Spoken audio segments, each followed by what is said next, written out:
जालना शहरातून एक धक्कादायक घटना समोर आली आहे।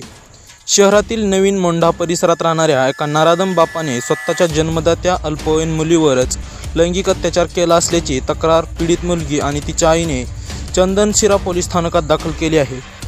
नक्की काय प्रकार आहे ते सविस्तर पाहूया। त्या मराठी चॅनल पहिल्यांदाच पाहत असाल आणि चॅनलला अजूनही सबस्क्राइब केलं नसेल तर नक्की सबस्क्राइब करा। याबाबत अधिक माहिती अशी की नवीन मोंढा परिसरातील हनुमान नगर येथे राहणाऱ्या नराधम आरोपीने स्वतःच्या अल्पवयीन मुलीला स्वतःच्या मोबाईलमध्ये अश्लील व्हिडिओ दाखवून लैंगिक अत्याचार केला, तसेच घटनेची वाच्यता केल्यास गळा दाबून जीवे मारण्याची धमकी दिली।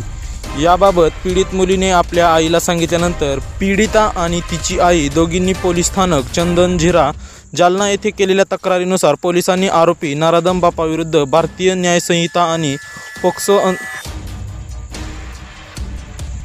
पोक्सो अंतर्गत गुन्हा दाखल केला आहे। तसेच आरोपीला बेड्या ठोकण्यात पोलिसांना यश मिळालं आहे। मात्र या घडलेल्या प्रकारामुळे सर्वत्र संताप व्यक्त केला जात आहे।